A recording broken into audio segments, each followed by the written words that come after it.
Hey, Salut Friends. Today we are looking at my favorites from the Les Exclusive collection by Chanel, plus an overview of the entire collection of 19 fragrances. Speaking of which, finally the 19th fragrance in the collection, Comet, has just been released widely. More and more people have been trying it and sharing their thoughts. I have done a couple of videos about it myself, including one on my initial impressions and a full review since. I managed to acquire a bottle as well. This took almost 4 years to be released following Le Lion in 2020.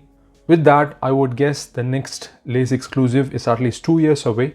By the time that comes out, we shall see who can still afford that.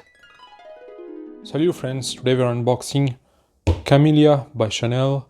This is a 2030 release created by Quentin Biche.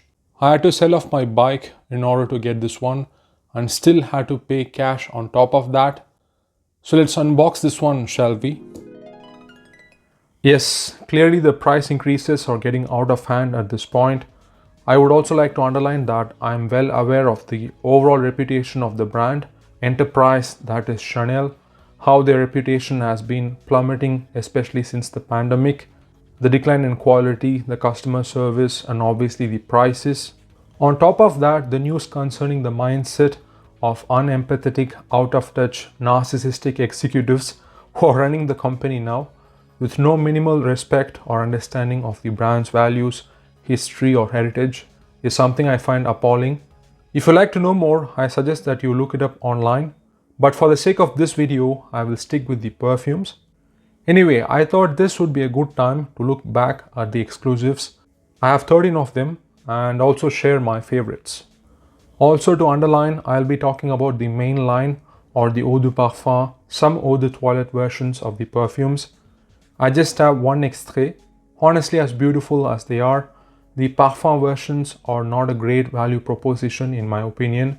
Now they have also been discontinued in the 15 ml format, so that's unfortunate. Then there's also the Les Eaux collection, which I'll do a separate video of in the future. Let's talk about the background for some time before getting into individual fragrances. Now I have shared a few times that the Les Exclusives happen to be my favorite collection when it comes to designer higher end releases. I was introduced to them with Coromandel in 2014 when they were still in EDT concentration.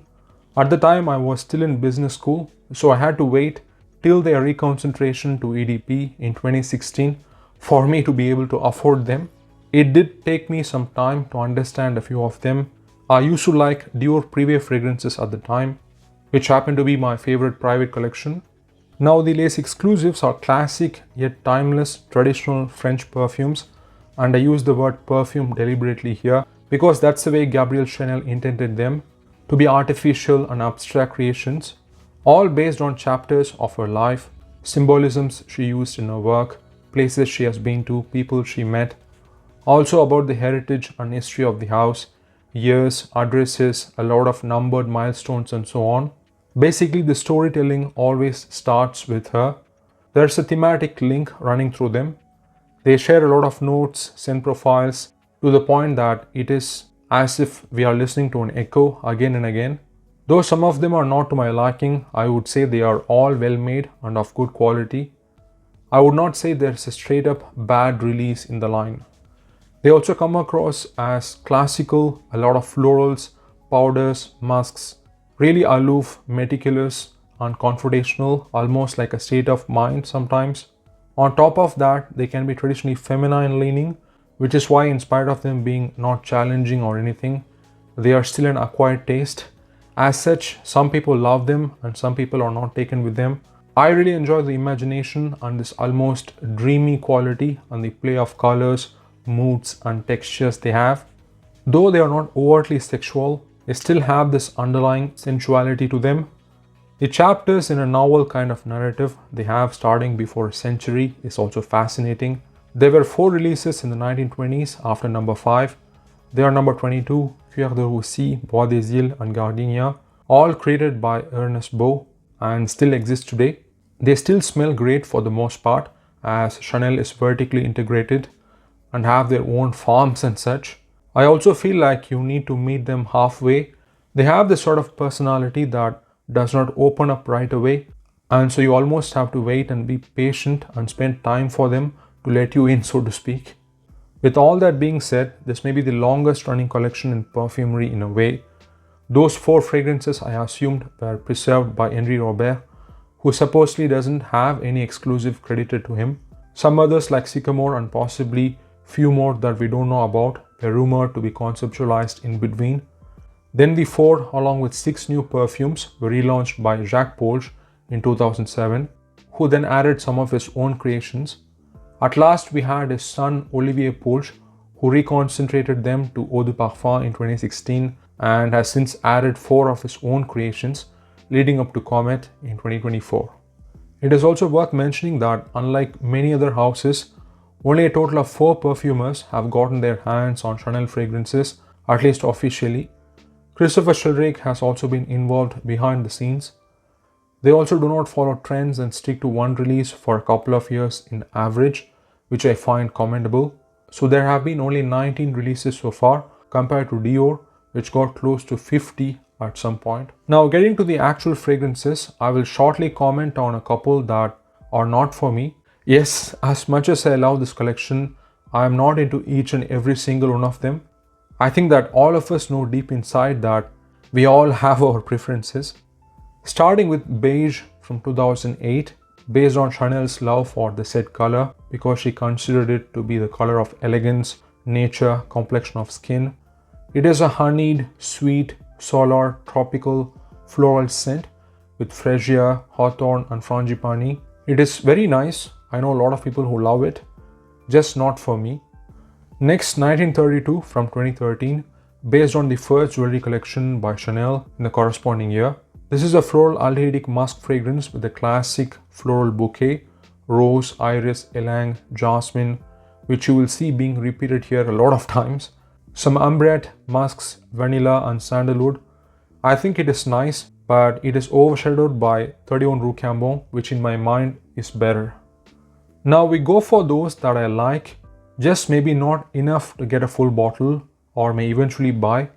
There is Gardenia, which is a heritage release by Ernest Beau from 1925. This was imagined as the smell of camellia flower, which is emblematic of Chanel. You cannot distill the essence of gardenia itself, so it was substituted by other white florals like tuberose, orange blossom and jasmine, with a lot of sweet, lush, milky accents from coconut, sandalwood and musks. A rather beautiful smell even in its current formulation.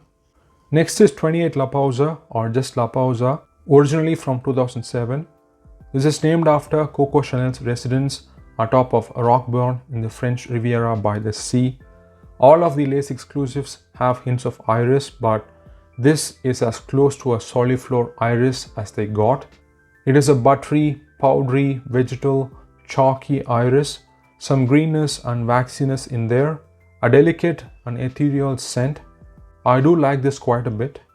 Following that is number 18 from 2007, named after the address of the fine jewelry boutique of Chanel at number 18 Place Vendôme, and pays homage to the vibrancy of that collection.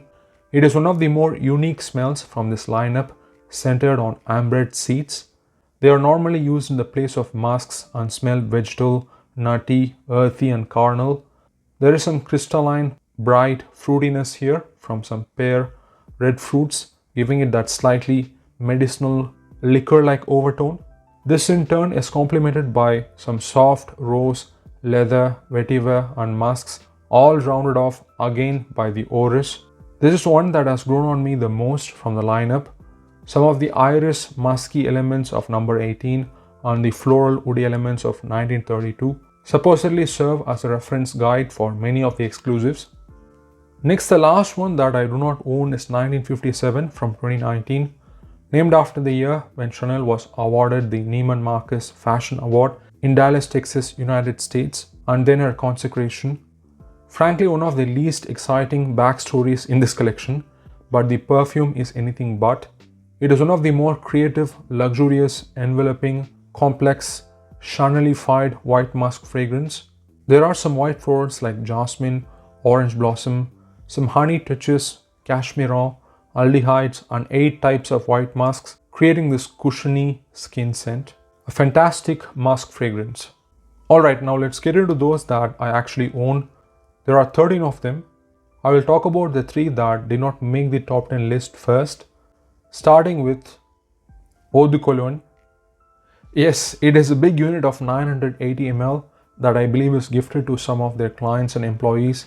I managed to pick it up from one such person. This is also originally from 1924 but was relaunched in 2007. This is Chanel's interpretation of a typical Eau de Cologne with lots of citruses, lemon, bergamot, orange, and obviously orange blossom and petit gras, complemented by musks. It is a top Eau de Cologne and behaves like one. Probably my top favorite within the traditional Eau de Colognes. My go-to scent during the summer. As such, it lasts 30 minutes max, and so I can easily go through like 20 ml of it in a day. As much as I like it, I think it should have been a standalone cologne and not worth the exclusive prices. Next is their latest happening release from 2024, Comet, based on the idea of stardust on the Comet pennant from the jewelry collection by Chanel in 1932. This is a powdery, creamy, musky, heliotrope pastel perfume. Has some accents of cherry blossom with a touch of fruitiness, nuttiness from the almonds, a touch of sweetness from the vanilla, all rounded off by iris and musks. Takes from other exclusives and some guerlain and makes for this pretty, attractive, pure, optimistic smell. I do like it and have done a full review, but it is too early for me to position it in my list, so I will leave it here for the moment. After that is Jersey from 2011. This pays homage to the soft, delicate and comforting texture of the jersey fabric knit that Chanel used for her designs. This is one of the more simplistic releases from this lineup, centered on vanilla, lavender and musks. Some added florals in there like rose and jasmine. A cool, fresh, clean, floral, creamy and sweet concoction. Not too heavy, does not go in the aromatic direction. So I use it when I feel like I want to wind down and relax. Even wore it to bed a few times. I do like it, but it did not make it into my top 10. Alright, finally we are getting into the actual top 10. I also want to say that I do not believe in absolute numbered lists. So this is going to be based on a general trend from like to love. So 6 to 10 could be changed a bit and 1 to 5 could be changed a bit, but it would still work. With that, our number 10 is Misia. I mean, if you know that something as strong as this is at number 10, then there is tough competition. This is a homage to Chanel's close friend, Misia Serre, taking from the influence she had on Chanel, their circle of rich friends, artists, writers, musicians, and additionally the ballet that they used to attend, the smell of makeup and lipstick backstage. This has the popular triplet of makeup scents at the center, that is iris, rose and violet. It is also aldehydic, powdery and creamy, some fruitiness from lychee and raspberry, sweetness from some vanilla and tonka, some soft leather giving it that extra edge, a really pretty and enigmatic perfume, feels like giving cheek kisses to a dressed up ballerina backstage. This kind of scent profile has been done before in something like Lipstick Rose and continues till now, except this has that Chanel glamour. At number 9 is Boy from 2016, characterized after one of Chanel's notable lovers, Boy Capel. Apparently he influenced her artistically during the initial stages of her career, which encouraged her to create androgynous, relaxed designs for women's clothing. The fragrance also tries to do that. It takes the floral, woody, creamy, musky elements that one would associate with a woman's perfume and aromatic, woody, mossy elements that one would traditionally consider a man's cologne and blends them together. As such, you have the aromatic fougere components like lemon, lavender, geranium, coumarin/tonka bean with oak moss, and also a powdery floral like heliotrope, then some added orange blossom, rose, sandalwood and musk, creating this sort of gender-bending floral fougere. I'm a proponent of modern fougères and this does satisfy that niche for me. At number 8, we will go back to the Ernest Beau era with Bodyzal from 1926. This was created as a nod to the night gatherings of 1920s Paris, the exoticism, cabaret, jazz culture, music and African influence. This is a sandalwood heavy take on the Chanel No. 5 DNA.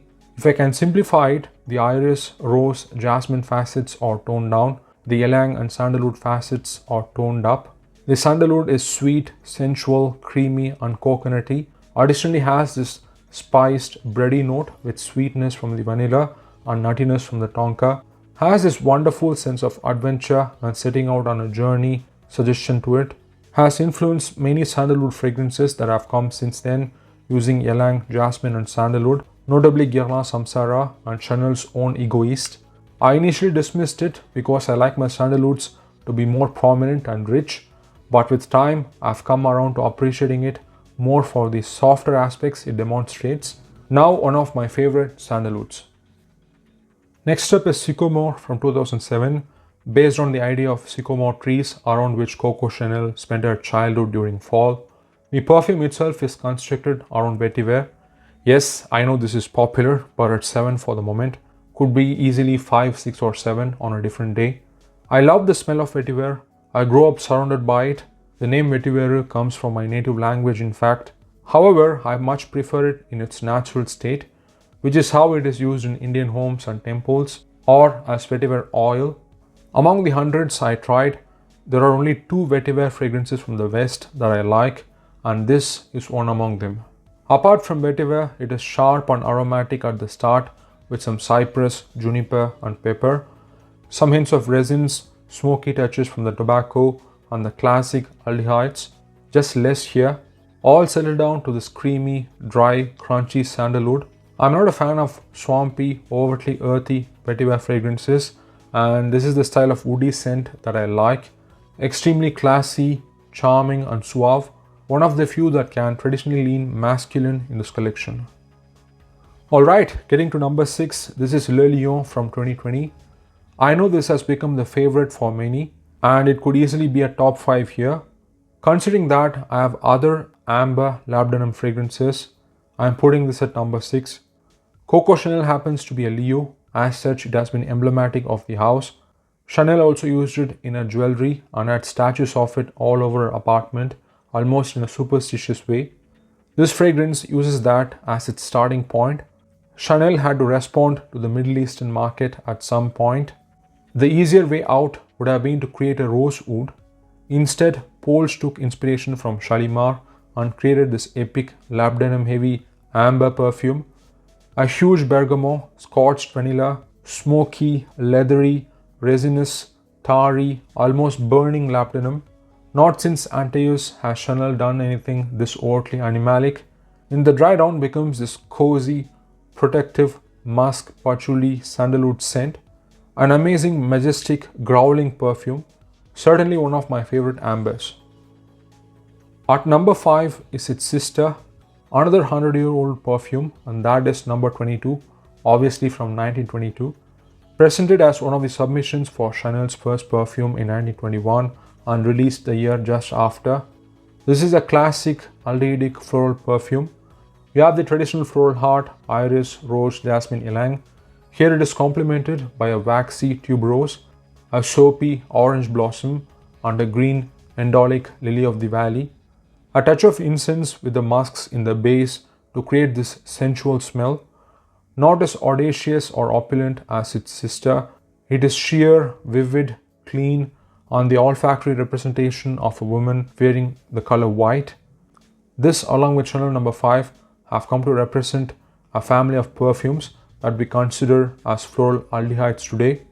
Even in the last few years, we see a trend of aldehydic perfumes like Dior's New Look, Superstitious, and Acne Studios from Frederic Malle, which are all partly inspired by this. At number 4, let's send everyone to Green Paradise with Belle Respiro. Released in 2007 in memory of Chanel's springtime home in the outskirts of Paris, seemingly takes from the green scent profile of Chanel number 19, like the galbanum, the classic Chanel floral heart.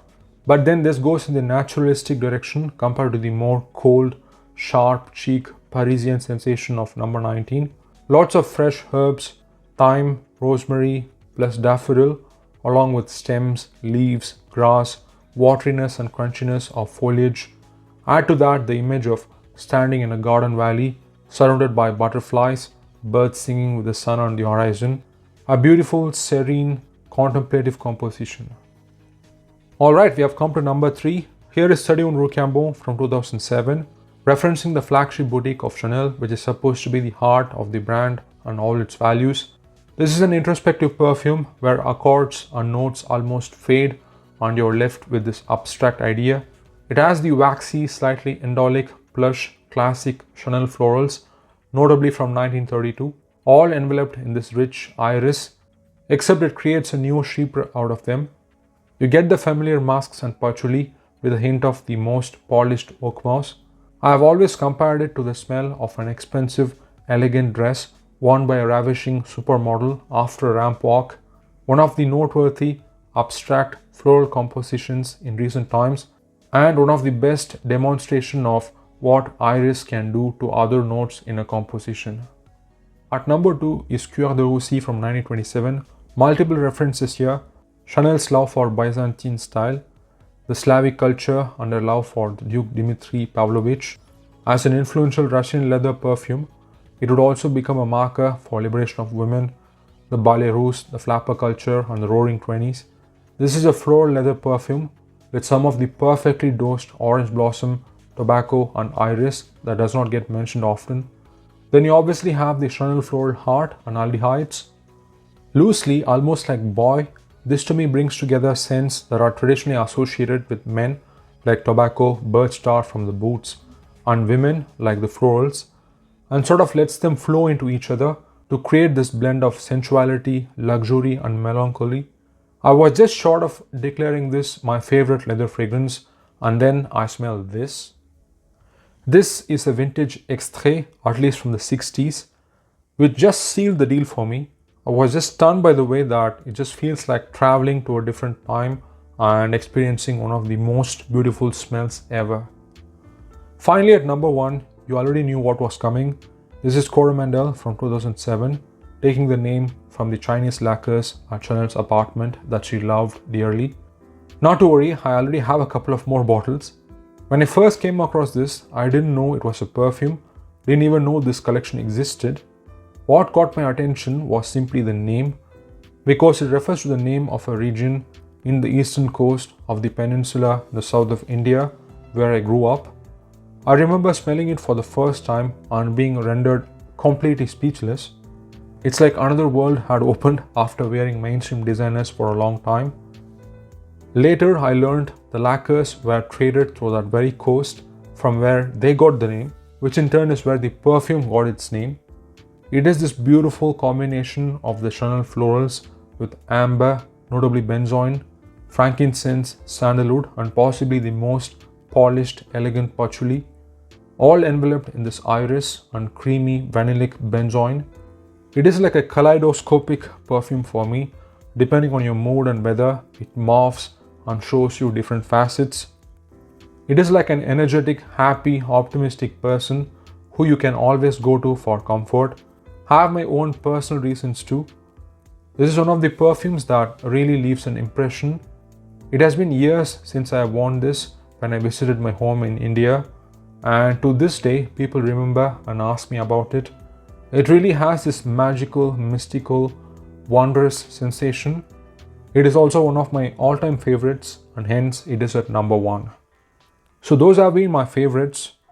To wrap up, I hope they will be kept in decent shape with time, especially the 4 heritage releases that have been around for a century, post-wars and such. In a way, they have touched lives, memories of people who are long gone and are still here like relics from the past.